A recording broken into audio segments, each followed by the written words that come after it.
I'm JOGB and I'm on the bed here with Dr. Frauke Neuser, who is the principal scientist for Olay, and we're going to talk about eyes today. And I think we all know that that's basically one of the most aging areas of the face and the first to age, I gather, especially with new research you found. That is absolutely correct, and it's true in two ways. So one is it's the area where most women see the first signs of aging, so where it becomes visible.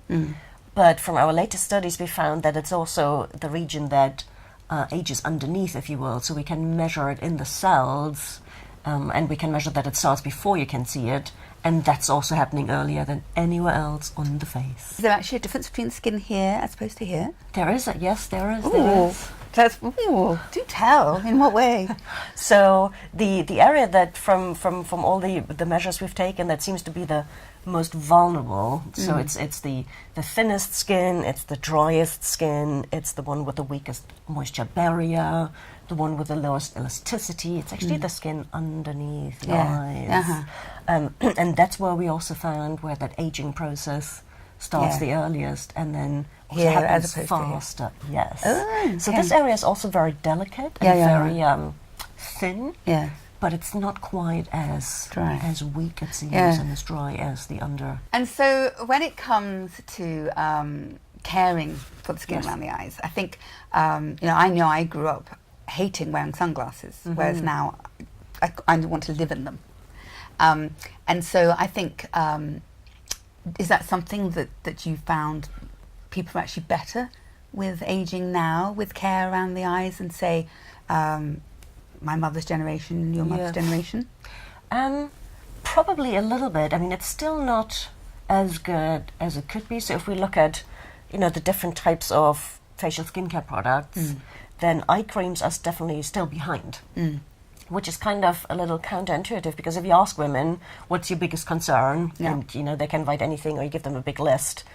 The top, 3 of the top 10 are actually about the eyes, dark circles and crow's feet and all the rest of it. So women are very concerned, and then you say, so clearly use an eye cream or an eye product. They're like, no. Yeah. So, it's, and it's grown, but it's still less than half of women use an eye cream regularly. And it tends to be that kind of thing where you start doing it once you see the problem. One morning you wake up and you're like, there's a problem here. And that's, so it's very much, people look at it as a problem solution rather than a care prevention kind of thing. And from your research, do you find that actually if people are starting to use eye cream that late, that's actually like a sort of, because there's that point when suddenly bleioplasty is the only thing that will do any good. But is it ever too late to use an eye cream? Of course, it would be better if you had started earlier. Yeah.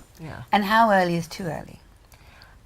So I personally, I would recommend, as you turn 20 or you're in your early 20s and you really rethink your skincare routine, because you're now, you're out of your puberty, your acne, maybe those types of problems, and now you're thinking, okay, adulting, what's going to happen? And then I think an eye cream is a great product of that first simple skincare routine. It doesn't have to be 25 essences and toners, but an eye cream should definitely be part of it.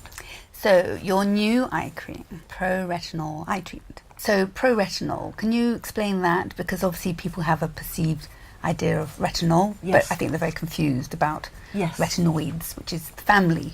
Right, so the family name is retinoids, which they're all forms of vitamin A, but they're different types of it. There's retinoic acid, retinol, retinoids. So they're all just, different chemical structures or, variations on the same theme.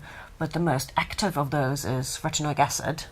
And that's the one that tends to be only found in prescription products. So it's the one with the best performance, but also the one with the highest irritation potential. So it's something you'd want to be very careful about in the eye area. So that's Accutane and Retin-A. Right, correct. So then one down from that is retinol, which is still with a lot of people can cause dryness and redness and irritation. So we went actually one step further away from that and went for retinol propionate, which we call pro-retinol because it's like, one step before the retinol, like a provitamin. Right. You need one step to turn it into vitamin, so here the skin needs one step to turn it into retinol. Right. So that's why we call it pro-retinol. Okay. And the advantage is that it's actually much gentler. So it doesn't give that dryness, that redness. It doesn't weaken your moisture barrier, which obviously not a compromise you want to be making, especially in the eye area. When it comes to, obviously, customers trying to work out which one they should be looking at, does gentler mean less effective, though? Because obviously around the eyes, you don't want irritation. Correct. So if you just compared our pro-retinol maybe to retinoic acid, you'd say yes, it's less effective. But what we've done is we didn't just use this as an ingredient. We combined it with some other really good skincare actives like niacinamide, which is vitamin B3. We have 3 different peptides in there. Peptides that can really sort of boost regeneration and rejuvenation and collagen production. And so all of those together are actually just as effective as a prescription product, and we have proven that in a controlled clinical study. So you're getting the wrinkle reduction benefits, but you're not getting the irritation. So yes, with back to age gain, because I know at 53 I'm paranoid about my eyes, and it is that thing that backs the hands and eyes, and it's almost like nothing else really matters. She says, having put braces on and all sorts of weird things that are probably going to be going on with me. But so in your findings, I know you did studies with 23andMe. Was there the aspect that the perception of aging as well, that eyes, people see, they notice eyes in another person? I remember I've read somewhere as well that is a thing, that because when you're talking to somebody, you're always looking at their eyes. So it's less about here and here and here. It's definitely all about. Yes, so that was actually a previous study we did a couple of years ago. Actually, a number of studies around perception. Yes. So where do people look first? Which features or which aging properties make the most difference?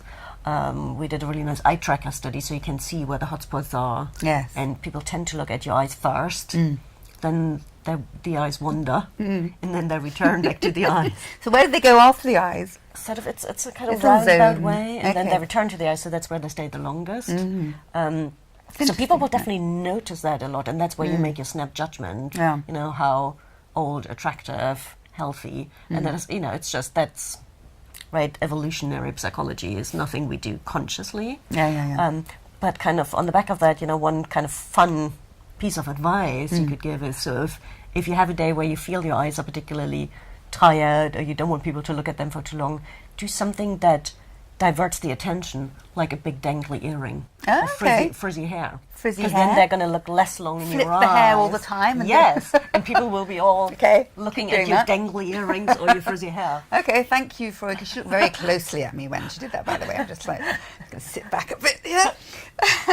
But that, to be honest, that's like, it is those real life tips that do matter for people, because, as we've said already, they are the first place to show the sign of aging. And I know so many girlfriends who've already committed to having eyelid surgery. Right. And that's been recommended to me because I've got my mother's darling eyelids.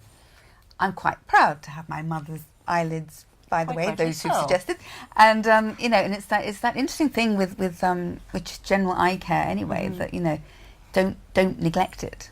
But I think it's got to be part of your routine. Exactly. When it comes to application of an eye cream, there are different textures that one might prefer. So it feels like the new pro-retinol eye cream is quite light in texture, even though it's obviously doing quite a bit.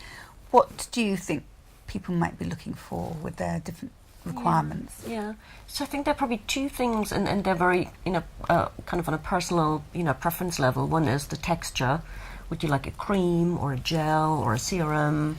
And then the second thing is obviously, what is your main, need around your eye area? It could be dark circles, it could be crow's feet, it could be more sagging or puffiness. So I think you probably want to really think about that and then look for a product that is maybe targeted against what what you need rather than hoping to find one product that does a bit of everything. So our new retinol treatment is really, formulated against wrinkles and crow's feet. So if that's your problem, then that's a fantastic product. But we also have some other nice products and textures. For example, the lifting serum, which I love that one if you really want to use something 360 around your eyes and on the upper eyelid. Has a slightly different texture. It's more nourishing, isn't it? It is. Yes. Has kind of a bit more kind of antioxidants and some soothing ingredients. Then there's the illuminating one, the ultimate eye cream with a bit of a touch of concealer in there. So it's really there's a nice variety. So I think everybody can find something, but not that too they confusing. Like. But not confusing at all. I think it's very clear in terms of even in the name of the product what it is for. Yeah, I did actually use it this morning. And what did you think? And I was delighted. I mean, it was interesting actually because retinol you think only use at night time as well because it's UV sensitive. Yes. So how is that okay in an eye cream? Yeah. So it has the retinol we're using is more stable. So we do recommend to use it morning and night. Yes. But and that's maybe just my personal recommendation. What I say is maybe, the first 4 weeks, use it twice a day. And then if once you start seeing good results, you can probably cut it back to once a day if you wanted to. And then if you were doing that, then I would recommend you use it at night. Yeah. Little tube. And I was also delighted when you open it. You know how sometimes you take the lid off and that bit's it's not a nozzle. And it's like, yes, it's a nozzle. I'm so easily pleased. But it's quite serum-like lotion, isn't it? And so I actually was quite surprised at how, because my makeup went on so nicely afterwards. And is that part of a consideration when you're... Absolutely. Yeah, must be. The other thing, about the consistency is that you really want it to be easy to distribute and pat in and then quickly absorb. Yeah. Because the last thing you want women to have to do is to sort of rub it in until it's finally gone, or it's all oily residue and I can't put on my makeup. So all of this is important and absolutely is a consideration when we formulate this product. And when it comes to the version you've got that's got a concealing element. Yes, the ultimate eye cream. Is that not something that actually could be and should be in every eye cream, or it's just not that people don't always want it? Yeah, people don't always. So again, it's about choice. I think I would always want it because I'm old. But that's also the one that is preferably used sort of really in this area where you tend to have the most shadows. Yeah. So if you want to use something more for your eyelids, maybe you don't actually want that because then it settles in the crease. And so on and so forth. So I think, but at the end of the day, you have to find a product that works for you. When it comes to eye cream application, I know your experience goes way beyond this. This is much more facialist expertise, but then equally I'm sure when you're testing you know where the best place to apply eye cream actually is. Is it right that you should be feeling for the bone around the eye area? Yeah, so I think that's a good... Under the brow. Yeah. Yes, no, that's a good rule of thumb, to do it. And then also maybe that reminds you to do it all around the eyes, not just a little bit here. Yeah. When it comes to eye care, it is all about lifestyle though as well, isn't it? And, a smiling face has lines that go up, therefore they're happier lines, which we generally think is pretty. What do you think? This whole concept of self-care, caring for yourself. Yeah. And ideally, of course, skincare is one part of it, maybe a big part of it. But yes, you're looking after yourself. Yes. Because there's only this one of you. Yes, absolutely. And the eyes, we're going to be stuck with them for a while. Thank you, Frauke. Always fascinating to listen to this woman. She knows everything there is about science and skin, and hear more about retinol and eye care. And so I hope you learned as much as I did. Thank you. See you soon.